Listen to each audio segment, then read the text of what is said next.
Welcome to the Saturday morning top-up show. Rosehill this morning posted heavy nines. Penultimate went backwards by 40 basis points. They had an inch of rain there, but the day, well, it could be a bit stickier. There's a spike at 1 o'clock that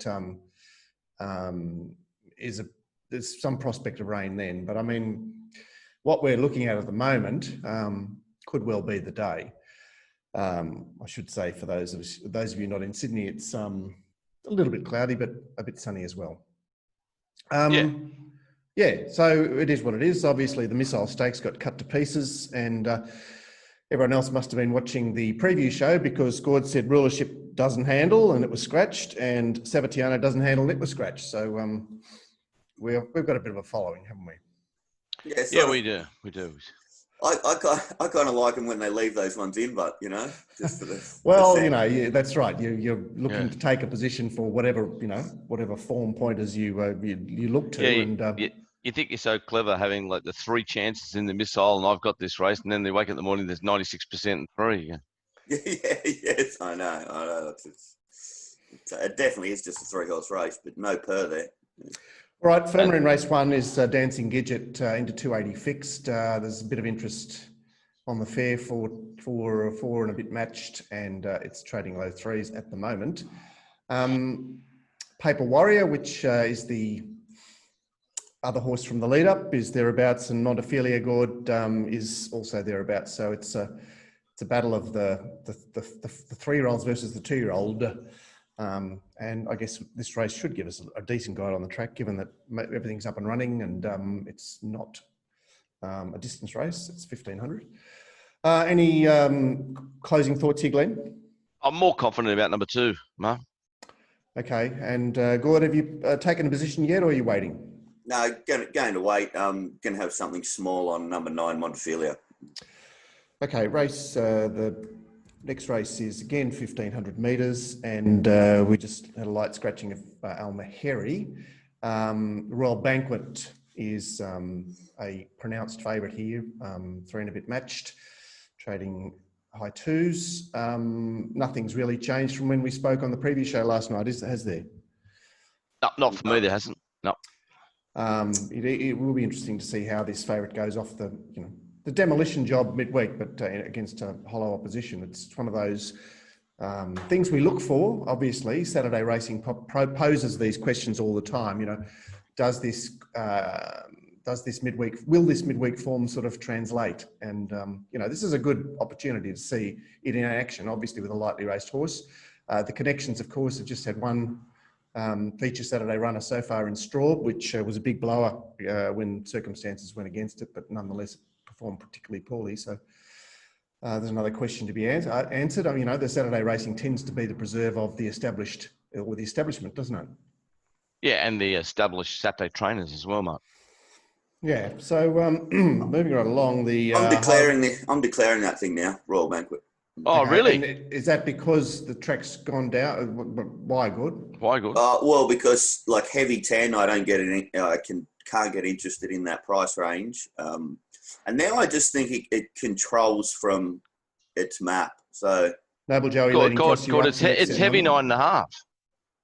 Yeah, but it's not rained as much as I thought it was going to. I thought we were going to be on a slop. Yeah, absolute slop. I don't think it'll be absolute slop. And well, Rosehill was probably dead yesterday, dead before the rain. I think heavy 9 is sort of pessimistic.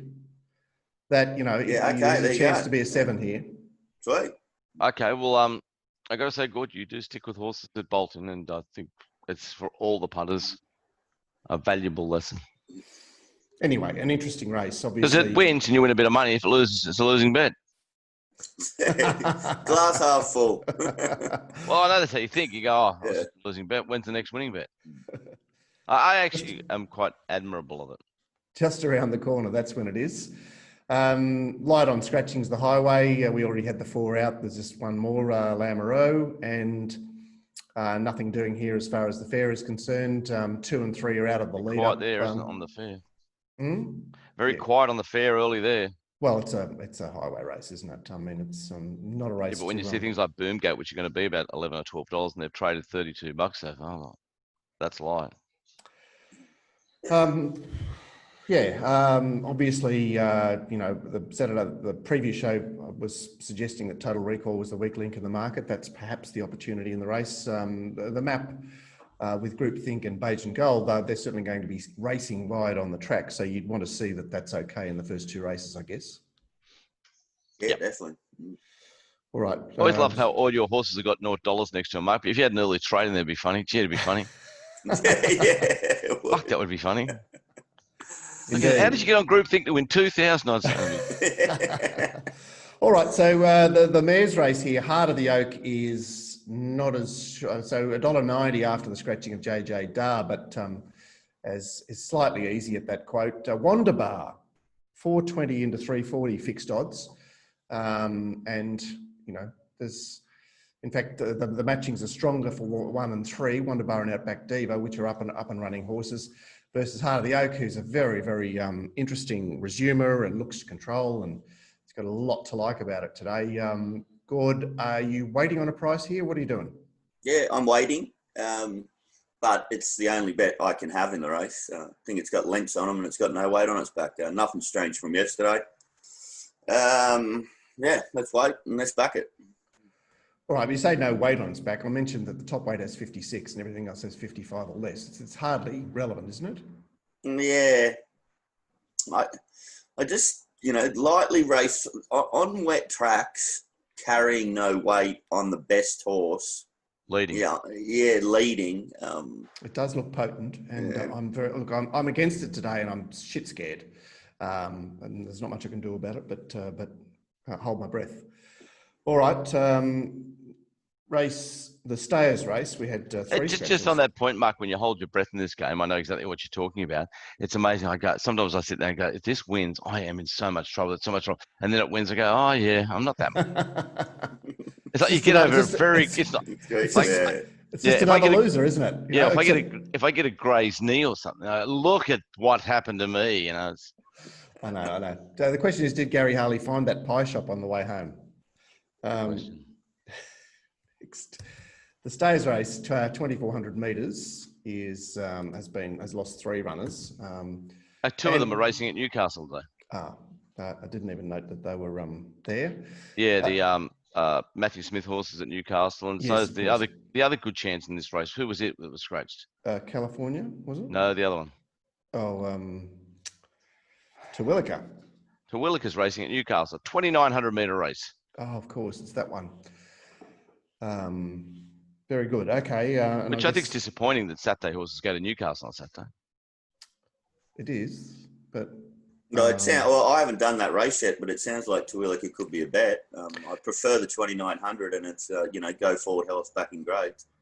Well, check out Newcastle. Yeah, you say it's disappointing, but of course, when at these distances, that's when the class compacts. So you would say that there is less of a gap between provincial and Saturday grade at the 2,400.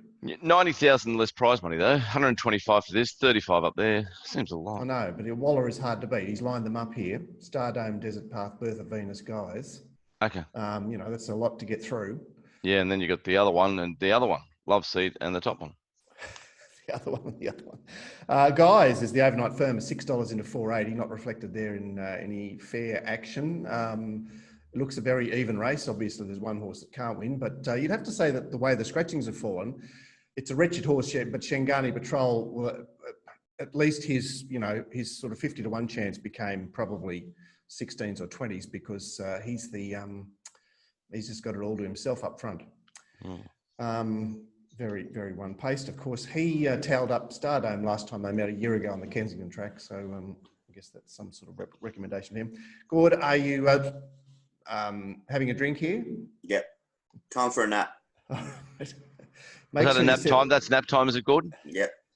Make sure you set the Don't be fucking napping when I'm ringing you, I'll tell you that. Yeah, the other main chances in that Newcastle race, I'll just quickly mark that, By Design, who's airborne. Well, if you can say that. I mean, he's racing as well as he possibly can. Jay Penza just threw everything at him last week. Aperol Sprint, the other Matthew Smith staying time. Not that okay, I'll look forward to I suppose they both got great chances, the other two, like you said. They probably do run close enough to in the money for sure. Makes sense now. Okay, moving right along. The first of our features is the 1100 3-year-old race. Anders, well, there's like a bit happening here with Anders. 6,000 matched at this stage, a long way out. Wow. And high twos. No real overnight sort of moves, so to speak. Gord, this looks slightly easier for the face now after the scratchings. I mean, yeah, easier without the ability to line up any of the other horses in the race. It's confusing to me, but I mean, we're getting that price to find out, aren't we? So, look, I'm really scared of Anders. Look, it's going to control. But then, we'll be looking to the pattern on the day, because last time the rail was true, leaders found it a bit tough. It wasn't really, it was more of a stalker's track. And I'd be looking for that pattern again today. He's the one with the residual fitness, isn't it? He's had that short break, so he's effectively up and running, whereas the but I don't like it when they have that really weird preparation. It was a very strange preparation last prep with Anders. What, 1,000 at Kembla, 1,100 at Wyong, 1,100 at Rosehill? What's weird? No, I just didn't have a short break before it was doing that as well. It didn't have a long spell before that. Yeah, I'm confused about this race. This is just MYM for me. And GP, are you hanging out for the parade as well? I'm hanging out for the parade at those prices. I can hardly see a bet for me at this stage. The I would have thrown something, a place on Shake there, that sort of price range, but now it's pay 1-2. I won't be. Yeah. I think it's a bit overlooked, Shake. I've actually marked it $9. The Missile Stakes, well, there were how many runners? We did have 13. Now we've got 6. And it's 5-2 each of 3 there on the fair. Wow. Melody Bell seems a bit easy, whereas I thought her task was perhaps improved by the way this field just I'd agree with that, Mark. Definitely improved. I know that good old Milesy, the poster child of Racing Rant, he'll be out at Rosehill, and he's all over Melody Bell. Gord, you're a Flit man still? Yeah, Flit. If I do anything in the race, which is probably unlikely, it might be laying number 10, Eduardo. I'm going to. Well, obviously Eduardo has a lot of attention focused on him because he's up and running, and he just. And Gord, you're not usually a layer. What's that all about? You just can't work out which. Sorry, then what I do is back Melody Bell and Flit. Yeah. Oh, okay. You're backing the other chances. What you mean is there's 3 chances. You think that's the weak link. Yeah. Okay, because I was surprised you said that. I'm warming to Flit, guys. Yeah, and obviously the parade will be key as well. Yeah, definitely. The penultimate and everything went to water here. Best Stone was scratched. I'm surprised that. I suppose I thought that Talia would easily trade a touch shorter than that, but here it is, nearly 8,000 matched and a bit of resistance. It looks just to land on the lead here, doesn't it? How does it get beat? I'm not sure how it does get beat, but I thought Best Stone had a real genuine chance yesterday. I thought $2.10 Talia was fair. Now it's $1.80 and there's no Best Stone. Gord, you're an odds-on blue man. What are you saying to us? I know the truck is going to play slightly better than I was expecting yesterday, but I don't like to get too heavily involved in real shorties in these kind of conditions. But I agree with you guys. Gets complete control, no weight on his back, and no chases. You still look like you're uncomfortable, Gord. What's that about? Yeah, no, just still a bit. I have to back it, but I think when you have a filthy result on a horse at its last start, it's hard to really muscle up, isn't it? Yeah, no, definitely. I think we all mentioned on the review show that we were reasonably impressed with Minted's run last start as well, which. It's lurking in there, and it doesn't. Its creds look a little bit hollow, but certainly the last start was. And Joe Pride is he's the airborne one, isn't he, Glenn? He is airborne. Yeah, well, there you go, boys. Put an exactor on 10 from 6. Okay, and the Nightcap, where Perigord was featured on the show yesterday, and it's the firmer $8 into 650. It's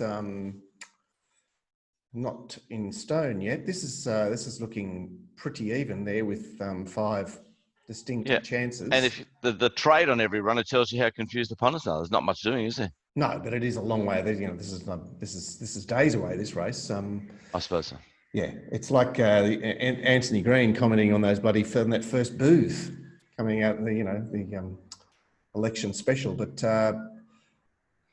I must say I've had a fresh look at this race, and I think the highway horse has got a better chance than Fender. Partners is also a highway horse that's established himself in the 78. It just didn't seem a good race for Discharged. It's resuming here, and it's going to have to chase, isn't it? Or like Partners is just going to scoot, and it just seemed the weak link in the race to me. I'd agree with that. Anyway, it's along with Fender. That's a really tricky race, Well, Valdestana's got this sort of lightly raced spruik about it. It started very hard in the market most runs, but its form looks a touch hollow as well. I think it's an up for grabs race, and we'll be looking for pattern and looking for bits and pieces through the day to firm up our opinion. All right, well let's call it a halt. Get out to Rosehill. Hopefully, anybody of you that hasn't either taken an offer up with us, that's 2 weeks free, 2 weeks of gold free, 2 weeks of every bit of content we do free. And furthermore, if you sign up with Dave Dwyer, throw $500 in an account there, you get the $116 remitted to you that would be rant fees for 4 weeks. So there's a couple of very, very good offers in conjunction with RacingRant. As I say, 5 shows a week. The chat room, which, you just cannot, the love that people's, that flows from their mouths when they speak of the chat room is just, it's very... Well, and how awesome was it with our interstate connections on the big Coffs Cup day coming through with the goods as well. Sensational work by That's right. Kev. Tommy at Gatton and Kev from Perth, aiding and abetting our endeavours on Thursday. It was really touching to see, I must say. So get on board, get in that chat room, open to all RacingRant members. Obviously, Goldies get a lot of content, Silvers get to watch the videos, and the first 2 weeks are free. So please come and join us. We'd love to have you, and you can always opt out before you pay. Okay, let's get to Rosehill, and good luck, boys. We'll reconvene on Monday to rant on. Yeah, to drag over the entrails of this meeting. No, it could be our last ever show. Why is that? Oh, Stewart's on Tuesday. Stewart's on Tuesday. Let's see how it goes. Okay, see you soon. See you guys.